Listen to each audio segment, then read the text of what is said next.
Welcome to Real English Podcast. I'm Annie. And I'm Brendy. And right off the bat, please take a quick moment to like, subscribe, and share the show with your friends. If it feels a little fast, that's okay. Yeah. This is real, everyday American English. You'll hear it again more clearly later.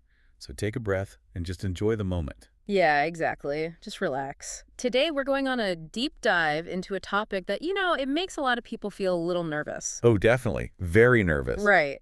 Our mission today is to really help you communicate confidently with teachers and school staff in the United States. That's such a big deal. It is. We're gathering all our cultural notes and everyday language tips to give you a shortcut to being completely comfortable in these situations. And honestly, this is the absolute perfect time for this deep dive. Yeah, because right now it's Teacher Appreciation Week. Exactly.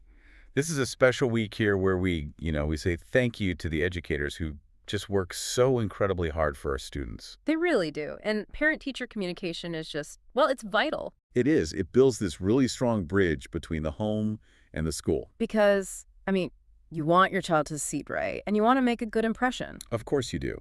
But, if English isn't your first language, you might worry about saying the wrong thing. Or just sounding impolite without meaning to. Exactly. So today we're going to remove that worry completely. Completely. But before we jump into the exact vocabulary words you need, we have to talk about the why. The why is so important. It really is. Why do Americans talk to teachers the way they do? If we don't understand the culture, the words, they just won't make sense. That's a really great place to start. Because in a lot of cultures around the world, the teacher is this absolute, unquestioned authority figure. Right, like the boss. Yeah, they're the boss of the classroom.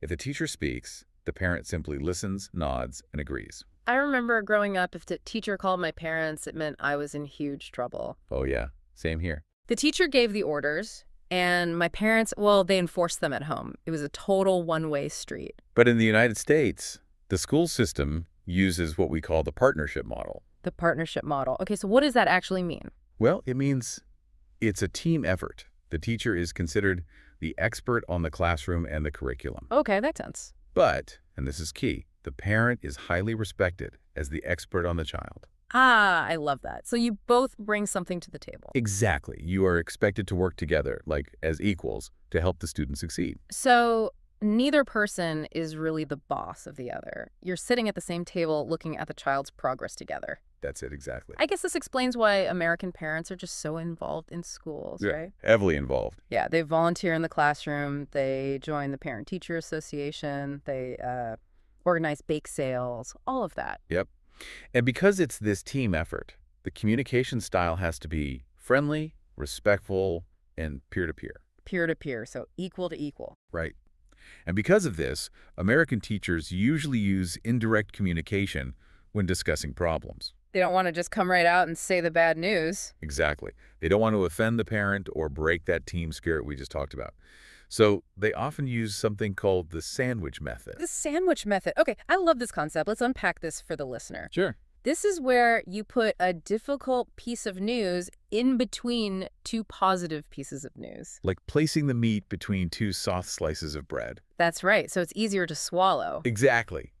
Teachers try to keep a ratio of, 3 positive comments to every 1 constructive comment. 3 to 1, that's a lot of positivity. It is, but they do this so parents don't feel defensive.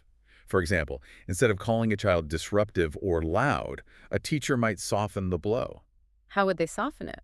Well, by saying the child has great energy. Or maybe that they're very enthusiastic. Oh, wait. I have to push back on this a little bit. Go for it. Because if a teacher just says, my child has great energy or is very social, couldn't that be, incredibly confusing? Oh, absolutely. If I come from a culture that is very direct, I might just think the teacher is giving my child a compliment. You'd think they were just praising them. Right. I might leave the meeting feeling so proud and completely miss the fact that my child is talking too much in class and interrupting the lesson. That is a very, very valid point. And honestly, it happens all the time with international parents. This is exactly why it's so important to learn how to read between the lines as a parent in the American school system. Read between the lines, so look for the hidden meaning. Yes. When a teacher uses a phrase like great energy or very social, they are giving you a gentle clue. A clue. They are inviting you to look closer. So how do I find out the real truth without ruining that friendly relationship? Because I don't want to just demand they speak plainly if that breaks the cultural rule, right? Right. You don't want to be aggressive. Yeah. So you ask polite follow-up questions. That's the secret key here. Polite follow-up questions. Give me an example. Well, when the teacher says your child is very social, you can smile and say, "Oh, he really loves his friends. But I wanted to check on his focus. Does his social nature ever distract him from his work?" Oh, wow. That's brilliant. Right. It keeps things friendly. You are accepting their soft, polite word, but you're asking a very specific, direct question about it. Exactly. Or if they say your child has great energy, you can say, he does have great energy. Mhm. How can we help channel that energy at home so he can sit still during class? Oh, I see. So you are letting the teacher know that you understand the hidden message and you want to be a helpful teammate. You got it. It's all about teamwork. That makes so much sense. Yeah.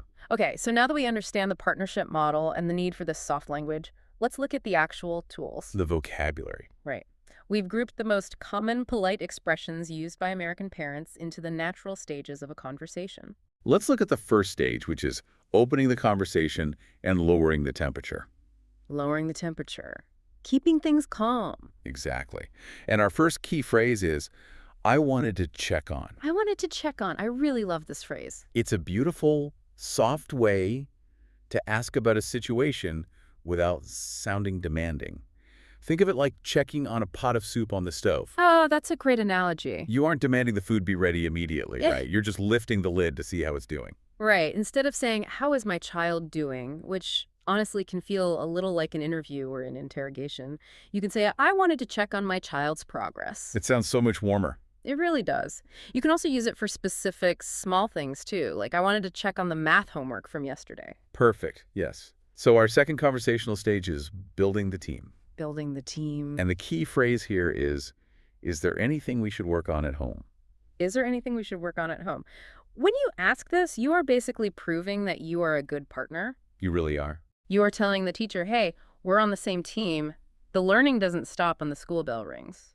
And let me tell you, teachers absolutely love hearing this phrase. I bet they do. It shows so much support. It respects their classroom experience, and it bridges the gap between the school and the living room. That's a great way to put it. Now, the third stage of a conversation is handling confusion safely. Which happens a lot. Oh, constantly.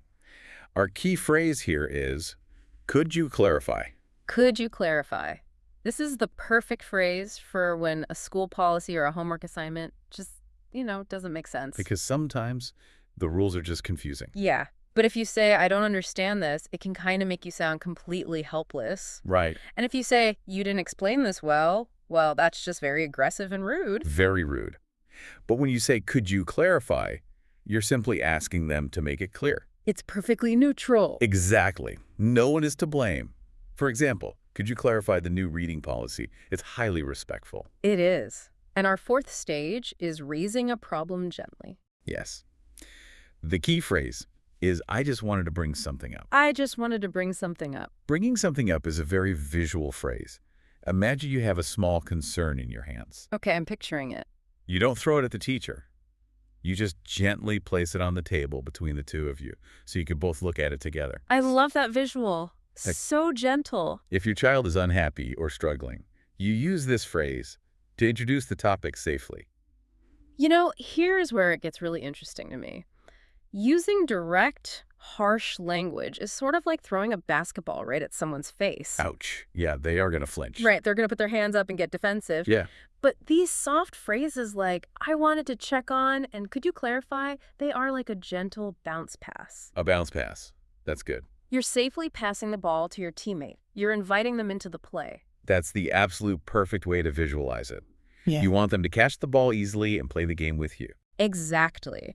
So now that we have our vocabulary tools and the cultural context, let's hear what they actually sound like in real life. Yes, let's do that. We're going to walk through some realistic role plays. Let's imagine you're sitting in the classroom for a classic parent-teacher meeting. A very common situation. You want to ask how your child, let's call him Liam, is doing. I'll play the role of the teacher and you can play the parent. Sounds good. And listener, notice how the parent uses our key phrases to keep the conversation collaborative. Let's jump into it. Ready? Hi, thank you so much for taking the time to meet with me today. I wanted to check on Liam's progress. It's so nice to see you. Liam is doing wonderfully, he's great at reading, and he's always so helpful to the other students in class. I do notice, however, that he could participate a bit more during our group discussions. He has great thoughts, but he's very quiet. I understand. He can be a little shy in big groups, especially when he's processing new information. Is there anything we should work on at home to help him with that? That would be wonderful. Maybe you could ask him to summarize his favorite stories to you at the dinner table. It will help him practice speaking out loud in a safe environment. That's a great idea. We'll definitely start doing that this week. Okay, let's pause there and analyze that meeting. It went so smoothly. It did. Notice how the parents started. They use our first key phrase. I wanted to check on Liam's progress. Right. It set a calm, friendly tone right from the very first second. And when the teacher used the sandwich method, giving positive news about reading, but mentioning he needs to participate more, the parent didn't get defensive. No. The parent didn't make excuses or say, well, he talks constantly at home. Exactly. Instead, the parent used our second phrase, is there anything we should work on at home? Which instantly builds a collaborative plan. It was a perfect exchange. It really was. Now let's look at our second role play. This one is about sending a polite email. Oh, emails. I have to admit, the first few times I had to email a teacher, I panicked. It's stressful. It is. Written English can sound very cold if you aren't careful. You don't have a smile or a warm voice to show you're being friendly. That's exactly why we need our soft phrases. Let's imagine a parent is writing an email about a confusing science homework assignment. Okay, Listen closely to the warmth in the tone. I'll read the email. go ahead. Dear Ms. Davis, I hope you're doing well. I just wanted to check on the homework assignment for this weekend. Liam was a bit confused at the science project, and I wanted to make sure we do it correctly. Could you clarify if the physical project needs to be brought to school on Monday, or if we just need to email you a picture? Thank you so much for your time and all your hard work with the students. Best regards. That's a fantastic email. It starts very warmly with, I hope you're doing well. Yes. In American English, starting an email warmly is incredibly important. If you skip the greeting and just ask a question, it feels like a demand. Yes, it feels very aggressive. And then the parent used two of our key phrases to soften the request. I heard that. First, I just wanted to check on the homework assignment. And then, could you clarify if the project needs to be brought to school? By using these phrases, the parent completely avoids blaming the teacher. Completely. The parent isn't saying, your instructions were terrible and confusing. Right. The parent is simply saying, we're a little stuck and need a quick bounce pass. It's respectful, and the teacher will be very happy to hit reply and help out. Absolutely. Let's do our third role play. This one is about bringing up a small concern. Okay, this is the hardest one. It is. Let's imagine Liam is struggling with math.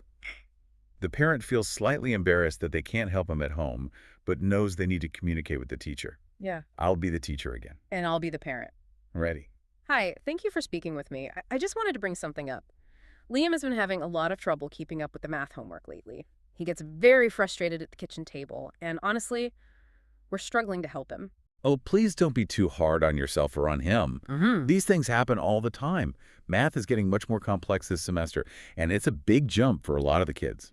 I'm so glad to hear it's not just him. I want to support his learning, but I'm just not sure how to explain the new concepts. Well, we can try using more hands-on visual learning activities. I can send home some physical blocks for him to count with. Do you think visual activities would help ease the frustration at home? Yes, I think that would be incredibly helpful. Thank you so much for understanding. Okay, what's fascinating here is how the parent introduced the problem. Right, the opening phrase. By saying, I just wanted to bring something up, the parent gently placed the concern into the conversation. It didn't feel like an emergency or an attack. And notice how the teacher responded. The teacher immediately normalized the struggle. Yes. The teacher said, these things happen all the time. By using soft language, the parent avoided direct blame. They didn't blame anyone. The parent didn't blame the school's curriculum and didn't blame the child's intelligence either. And because of that, the teacher softened the concern instead of sounding harsh or defensive. It really is the perfect model of a parent-teacher partnership. When you communicate this way, everyone wins. They really do. You know, hearing the phrases in context is great, but speaking them out loud builds real muscle memory and confidence. It's the best way to learn. Let's practice together. I want you, the listener, to practice speaking with me. Don't worry if you're alone in your car or doing the dishes. Just speak right out loud. Exactly. I'll say the phrase slowly and clearly, and then I'll leave a short pause for you to try it. Are you ready? Let's do it. Let's try this one together. Repeat after me. I wanted to check on my child's progress. Now you try. Good. Great. Let's do that same one again. I wanted to check on my child's progress. Go ahead. Excellent job. Now let's try the teamwork phrase. Repeat after me. Is there anything we should work on at home? Nice. Let's try that one more time. Focus on the rhythm. Is there anything we should work on at home? Your turn. You're doing great. Now, for the third one, for when you need help, repeat after me. Could you clarify the homework assignment? Perfect. Let's do that one again. Could you clarify the homework assignment? Very good. And our last phrase, for raising a concern safely. Say it with me. I just wanted to bring something up. Nice and soft. Once more, I just wanted to bring something up. Try it. Wonderful. Taking the time to physically say the words makes a huge difference in your memory. It really does. You're training your mouth to feel comfortable with these new soft shapes. Yes, exactly. Muscle memory. We've covered so much amazing ground today in this deep dive. We really have. We explored the culture of the American school system, we learned why the partnership model requires the sandwich method, and we practiced the vocabulary. Let's bring it all together with a quick recap. Let's do it. Let's review our 4 main key expressions one last time. First, to lower the temperature I wanted to check on. Second, to build the team. Is there anything we should work on at home? Third, to get help safely. Could you clarify? And fourth, to raise a concern. I just wanted to bring something up. It's just so useful. Knowledge is most valuable when it's understood and applied. So I encourage you to look for opportunities to use these phrases this week. And this brings me to a final thought I want to leave you with. We focused today on talking to teachers. But think about the underlying mechanics of what we just learned. The psychology of it. Right. These phrases are basically magic keys for any relationship where you need to manage defensiveness. That's such a great point. You're learning the psychology of polite American English. Exactly. Think about how these soft skills apply outside the classroom.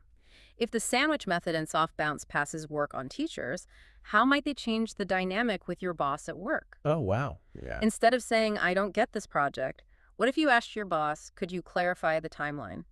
So much better. Or imagine using these phrases with your spouse. Instead of starting an argument, what if you just said, I wanted to bring something up? It completely changes the energy in the room. It really does. It makes you a thoughtful, respectful communicator in every area of your life. But, since it is Teacher Appreciation Week, let's bring it back to the schools for just a moment. Of course. Teaching is an incredibly hard, exhausting job. It really is. Teachers spend hours after school planning lessons, worrying about their students, and trying to make learning fun.